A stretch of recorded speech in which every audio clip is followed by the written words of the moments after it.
இதுதான் 1000 கோடி ரூபாய் முறைகேடு நடந்ததாக டாஸ்மாக் நிறுவனத்தில் சோதனை நடத்தியதை சட்டவிரோதமாக அறிவிக்க கோரி தமிழக அரசு தரப்பில் சென்னை உயர்நீதிமன்றத்தில் தொடரப்பட்ட வழக்கு விசாரணையிலிருந்து நீதிபதிகள் ரமேஷ் செந்தில்குமார் ஆகியோர் விலகிய நிலையில் இன்று நீதிபதிகள் S. M. Subramanian, K. Rajasekar ஆகியோர் அடங்கிய அமர்வு இந்த வழக்கை விசாரித்தது.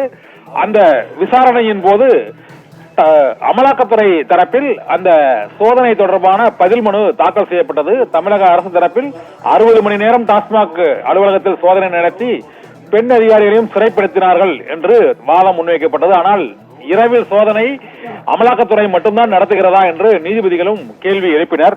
இந்த சூழ்நிலையில் இந்த வழக்கு விசாரணையானது வரும் 9ஆம் தேதிக்கு ஒத்திவைத்து நீதிபதிகள் எஸ். எம். சுப்பிரமணியன் மற்றும் கே. ராஜசேகர் ஆகியோர் அடங்கிய அமர்வு ஒத்திவைத்து உத்தரவிட்டிருக்கிறது.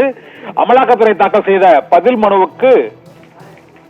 அதற்கு எதிரான மனுவை தமிழக அரசு தரப்பில் தாக்கல் செய்வதற்கு கூடுதல் கால அவகாசம் கோரப்பட்டதை அடுத்து இந்த வழக்கு விசாரணையானது வரும் 9ஆம் தேதிக்கு ஒத்திவைக்கப்பட்டதாக அறிவிக்கப்பட்டிருக்கிறது. நிகிதா.